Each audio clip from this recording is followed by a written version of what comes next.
ರಾಜಧಾನಿ ಬೆಂಗಳೂರಿನ ರಸ್ತೆಗಳನ್ನು ಗುಂಡಿ ಮುಕ್ತ ಮಾಡ್ತೀವಿ ಅಂತ ಡಿಸಿಎಂ ಡಿಕೆ ಶಿವಕುಮಾರ್ ಭರವಸೆ ಕೊಟ್ಟಿದ್ದು. ಮುಖ್ಯಮಂತ್ರಿಯೂ ಕೂಡ ಭರವಸೆ ಕೊಟ್ಟಿದ್ದು. ಆದರೆ ವಾಸ್ತವ ಹಂಗಿದೆಯಾ ಅಂತ ಕೇಳಿದ್ರೆ ಇಲ್ಲ. ರಾಜಧಾನಿಯ ಬಹುತೇಕ ರಸ್ತೆಗಳು ಗುಂಡಿಗಳಿಂದ ತುಂಬಿ ಹೋಗಿದ್ದಾವೆ. ಉದ್ಯಮಿಗಳು ಮಾತನಾಡ್ತಾ ಇದ್ದಾರೆ, ನಾಗರಿಕರು ಮಾತನಾಡ್ತಾ ಇದ್ದಾರೆ. ಒಂದೆಡೆ ಉದ್ಯಮಿಗಳು ಆಕ್ರೋಶ ವ್ಯಕ್ತಪಡಿಸ್ತಾರೆ, ಮತ್ತೊಂದೆಡೆ ಜನ ಅಸಮಾಧಾನ ವ್ಯಕ್ತಪಡಿಸ್ತಾರೆ. ಗುಂಡಿಗಳಿಗೆ ಬೇಸತ್ತು ತೆರಿಗೆ ಕಟ್ಟಲ್ಲ ಅಂತಿದ್ದಾರೆ ಜನ.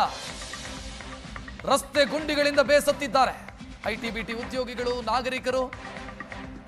ಈ ರೀತಿ ರಸ್ತೆ, ಈ ರೀತಿ ವ್ಯವಸ್ಥೆಗೆ ಯಾಕ್ರಿ ನಾವು ಟ್ಯಾಕ್ಸ್ ಕಟ್ಟಬೇಕು ಅಂತ ಪ್ರಶ್ನೆ ಕೇಳ್ತಾ ಇದ್ದಾರೆ. ಸರ್ಕಾರಕ್ಕೆ ಪತ್ರ ಬರೆದಿದ್ದಾರೆ ವರ್ತೂರು, ಪಣತ್ತೂರು ನಿವಾಸಿಗಳು. ಮುಖ್ಯಮಂತ್ರಿಗಳಿಗೆ ಪತ್ರ ಬರೆದಿದ್ದಾರೆ. ಇದನ್ನು ಸರಿ ಮಾಡದ ಹೊರತು ನಾವು ಆಸ್ತಿ ತೆರಿಗೆ ಕಟ್ಟಲ್ಲ. ಆಸ್ತಿ ತೆರಿಗೆ ಕಟ್ಟಿ ಏನು, ಯಾವ ಪುರುಷಾರ್ಥಕ್ಕೆ ಆಸ್ತಿ ತೆರಿಗೆ ಕಟ್ಟೋದು ಅಂತ ಅವ್ರು ಕೇಳ್ತಿದ್ದಾರೆ. ರಸ್ತೆಗಳು ಹದಗೆಟ್ಟಿದೆ, ಟ್ರಾಫಿಕ್ ಅಲ್ಲಿ ನಿಂತು ಒದ್ದಾಡುವಂತ ಸ್ಥಿತಿ ಇದೆ, ಮೂಲ ಸೌಕರ್ಯ ಇಲ್ಲ, ಮಳೆ ಬಂದ್ರೆ ಓಡಾಡೋದಕ್ಕಾಗಲ್ಲ. ಇದಕ್ಕೆ ನಾವು ಟ್ಯಾಕ್ಸ್ ಕಟ್ಟಬೇಕಾ ಅಂತ ಆಕ್ರೋಶ ವ್ಯಕ್ತಪಡಿಸಿ ಪತ್ರ ಬರೆದಿರೋದು. ಮುಖ್ಯಮಂತ್ರಿ ಸಿದ್ದರಾಮಯ್ಯ ಅವರಿಗೆ ಪತ್ರವನ್ನು ಬರೆಯಲಾಗಿದೆ. ನಾವು ಯಾಕೆ ಟ್ಯಾಕ್ಸ್ ಕಟ್ಟಬೇಕು ಅಂತ ನೋಡ್ತಾ ಇದ್ದೀರಿ. ಆ ಪತ್ರದ ಕಾಪಿಯನ್ನ ಕೂಡ ನೀವು ಗಮನಿಸ್ತಾ ಇದ್ದೀರಿ. ಇಂಡಿವಿಜುವಲ್ ಟ್ಯಾಕ್ಸ್ ಪೇಯರ್ಸ್ ಫಾರಂ ಅಂತ ಇವರು ಬರೆದಿರೋದು ಪತ್ರ. ನಮ್ಮ ಏರಿಯಾದ ರಸ್ತೆಗಳು ಸರಿ ಇಲ್ಲ, ಓಡಾಡೋದಕ್ಕಾಗಲ್ಲ, ಮಳೆ ಬಂದ್ರೆ ರಸ್ತೆಯಲ್ಲಿ ನೀರು ಹರಿಯುತ್ತೆ, ಗಂಟೆಗಟ್ಟಲೆ ಟ್ರಾಫಿಕ್ಕು, ಇದಕ್ಕೆ ನಾವು ಯಾಕೆ ಟ್ಯಾಕ್ಸ್ ಕಟ್ಟಬೇಕು ಅಂತ ಪ್ರಶ್ನೆ ಕೇಳ್ತಾ ಇದ್ದಾರೆ. ಪ್ರಶ್ನೆ ವ್ಯಾಲಿಡ್ ಇದೆ, ಕರೆಕ್ಟ್ ಇದೆ ಪ್ರಶ್ನೆ. ಹೆಚ್ಚಿನ ಡೀಟೇಲ್ ನೀಡೋದಕ್ಕೆ ನಮ್ಮ ಪ್ರತಿನಿಧಿ ಮುತ್ತಪ್ಪ ಫೋನ್ ಸಂಪರ್ಕದಲ್ಲಿ. ಮುತ್ತಪ್ಪ, ಉದ್ಯಮಿಗಳು ಧ್ವನಿ ಎತ್ತಿದ್ರೆ ಬೇರೆ ಕತೆ ಹೇಳ್ತಾರೆ, ಮಂತ್ರಿಗಳೆಲ್ಲ ಸೇರ್ಕೊಂಡು ಏನೇನೋ ಹೇಳ್ತಾರೆ, ನಾವೆಲ್ಲ ಸೇರಿ ಸರಿ ಮಾಡಬೇಕು ಅಂತ. ನಾಗರಿಕರು ಧ್ವನಿ ಎತ್ತಿದ್ರೆ ಇನ್ನೇನೋ ಹೇಳ್ತಾರೆ. ಸೊ ವ್ಯಾಲಿಡ್ ಇದೆಯಲ್ಲ ಈ ಪ್ರಶ್ನೆ? ಈ ಪತ್ರದಲ್ಲಿರುವಂತ ಕಂಟೆಂಟ್ ವ್ಯಾಲಿಡ್ ಅಂತ ಅನ್ಸತ್ತಲ್ವಾ ಮುತ್ತಪ್ಪ?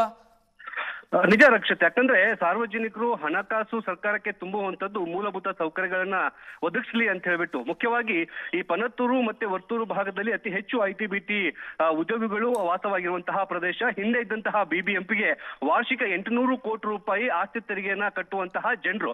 ಆದ್ರೆ ಈ ಭಾಗದಲ್ಲಿರುವಂತಹ ರಸ್ತೆಗಳನ್ನ ಒಮ್ಮೆ ನೋಡಿದಾದ್ರೆ ಅಲ್ಲಿ ನಿತ್ಯವೂ ಕೂಡ ಸ್ಕೂಲ್ ಬಸ್ಗಳು ಅಪಘಾತಕ್ಕೀಡಾಗ್ತವೆ. ಐಟಿ ಬಿಟಿ ಮಂದಿಯ ಮಕ್ಕಳೆಲ್ಲರೂ ಕೂಡ ನಿತ್ಯವೂ ಕೂಡ ಅಪಘಾತದಲ್ಲಿ ತುತ್ತಾಗಿ ಆಸ್ಪತ್ರೆ ಪಾಲಾಗುವಂತಹ ಸ್ಥಿತಿ ನಿರ್ಮಾಣವಾಗಿದೆ. ರಸ್ತೆ ಹಾಳಾಗಿರುವಂತಹ ಕಾರಣಕ್ಕಾಗಿ ಗಂಟೆಗಟ್ಟಲೆಯಲ್ಲಿ ಟ್ರಾಫಿಕ್ ಜಾಮ್ ಆಗುತ್ತೆ. ಇದನ್ನ ಸರಿಪಡಿಸಿ ಅಂತೇಳಿ ಹಿಂದೆನೂ ಕೂಡ ಪ್ರತಿಭಟನೆಗಳನ್ನ ಮಾಡಿದ್ರು. ನೋ ರೋಡ್ ನೋ ಟ್ಯಾಕ್ಸ್ ಅನ್ನೋ ಒಂದು ಅಭಿಯಾನ ಕೂಡ ಶುರು ಮಾಡಿದ್ರು. ಆದ್ರೆ ಇದಕ್ಕೆ ಯಾವುದಕ್ಕೂ ಕೂಡ ಸರ್ಕಾರ ತಲೆ ಕೆಡಿಸಿಕೊಳ್ಳದೇ ಇರುವಂತಹ ಕಾರಣಕ್ಕಾಗಿ ಇದೀಗ ನೇರವಾಗಿ ಸರ್ಕಾರದ ಆದಾಯಕ್ಕೆ ಹೊಡೆತ ಕೊಟ್ರೆ ಆಗ ನಾನು ಸರ್ಕಾರ ಎಚ್ಚೆತ್ತುಕೊಳ್ಳುತ್ತೆ ಅನ್ನೋ ಒಂದು ಅಭಿಪ್ರಾಯವನ್ನು ವ್ಯಕ್ತಪಡಿಸುವ ಮೂಲಕ ಈಗ ಮುಖ್ಯಮಂತ್ರಿಗಳಿಗೆ ಮತ್ತೆ ಡಿಸಿಎಂ ಅವರಿಗೆ ನೇರವಾಗಿ ಪತ್ರವನ್ನು ಬರೆದಿದ್ದಾರೆ. ಇಲ್ಲಿ ಮೂಲಭೂತ ಸೌಕರ್ಯಗಳಿಲ್ಲ, ರಸ್ತೆ ಗುಂಡಿಗಳಿದ್ದಾವೆ, ಹೀಗಾಗಿ ನಮ್ಗೆ ಆಸ್ತಿ ತೆರಿಗೆ ನಾವು ಕಟ್ಟಬೇಕಿತ್ತು, ಅದನ್ನ ನಾವು ಕಟ್ಟೋದಿಲ್ಲ. ಎಲ್ಲಿವರೆಗೂ ಕೂಡ ಮೂಲಭೂತ ಸೌಕರ್ಯ ನೀವು ಕೊಡೋದಿಲ್ವೋ ಅಲ್ಲಿವರೆಗೂ ನಾವು ಟ್ಯಾಕ್ಸ್ ಅನ್ನು ಕಟ್ಟೋದಿಲ್ಲ ಅಂತ ಹೇಳಿ ನೇರವಾಗಿ ಸರ್ಕಾರಕ್ಕೆ ಪತ್ರ ಬರೆಯುವಂತಹ ಕೆಲಸವನ್ನು ಮಾಡಿದ್ದಾರೆ. ಈಗಾಗಲೇ ಉದ್ಯಮಿಯಾಗಿರುವಂತಹ ಕಿರಣ್ ಮಜುಮ್ದಾರ್ ಶಾ ಅವರು ಕೂಡ ಮೊನ್ನೆ ತಮ್ಮ ಒಂದು ಎಕ್ಸ್ ಖಾತೆಯಲ್ಲಿ ಕೂಡ ಒಂದು ಪೋಸ್ಟ್ ಅನ್ನ ಮಾಡಿದ್ದು, ಚೀನಾದಲ್ಲಿರುವಂತಹ ಒಬ್ಬ ಇನ್ವೆಸ್ಟರ್ ಬಂದು ಬೆಂಗಳೂರು ಬಗ್ಗೆ ಯಾವ ರೀತಿಯಾಗಿ ಅಭಿಪ್ರಾಯ ವ್ಯಕ್ತಪಡಿಸಿದ್ರು ಅಂತ ಹೇಳಿ ಅವರು ಕೂಡ ಖಾರವಾಗಿ ವ್ಯಕ್ತಪಡಿಸಿದಂತಹ ಸಂದರ್ಭದಲ್ಲಿ ಸರ್ಕಾರದ ಸಚಿವರು ಅವರಿಗೆ ಟಾಂಗ್ ಕೊಡುವಂತಹ ಕೆಲಸವನ್ನು ಮಾಡಿದ್ರು. ಇದೀಗ ಏನು ಸಾರ್ವಜನಿಕರು ಕೂಡ ಸರ್ಕಾರಕ್ಕೆ ನಾವು ಯಾಕೆ ತೆರಿಗೆ ಕಟ್ಟಬೇಕು ಅನ್ನೋ ಪ್ರಶ್ನೆಯನ್ನು ಕೂಡ ಮಾಡುವಂತಹ ಕೆಲಸವನ್ನು ಮಾಡ್ತಿದ್ದಾರೆ. ಇದೇ ರೀತಿಯಾಗಿ ಬೆಂಗಳೂರಿನ ಮಂದಿ ಎಲ್ಲರೂ ಕೂಡ ಪ್ರಶ್ನೆ ಕೇಳಿದ್ದಾರೆ. ಆಗ ಜಿಬಿಎ ಅಧಿಕಾರಿಗಳು ಏನ್ ಮಾಡ್ತಾರೆ ಅನ್ನೋ ಕೂಡ ಈಗ ಗೊತ್ತಾಗುವಂತದ್ದು. ಸದ್ಯಕ್ಕೆ ನಾವು ತೆರಿಗೆ ಕಟ್ಟೋದಿಲ್ಲ ಅಂತ ಹೇಳಿ ಸರ್ಕಾರಕ್ಕೆ ಪತ್ರ ಬರೆದಿದ್ದಾರೆ. ಈಗಲಾದ್ರೂ ಸರ್ಕಾರದ ಅಧಿಕಾರಿಗಳು ಎಚ್ಚೆತ್ತುಕೊಂಡು ಆ ಭಾಗದಲ್ಲಿ ರಸ್ತೆಗಳನ್ನ ಸರಿಪಡಿಸ್ತಾ ಅಂತ ನೋಡ್ಬೇಕಾಗಿರುವಂತದ್ದು. ರಕ್ಷತ್, ಥ್ಯಾಂಕ್ ಯು ಮುತ್ತಪ್ಪ ಮಾಹಿತಿಗೆ.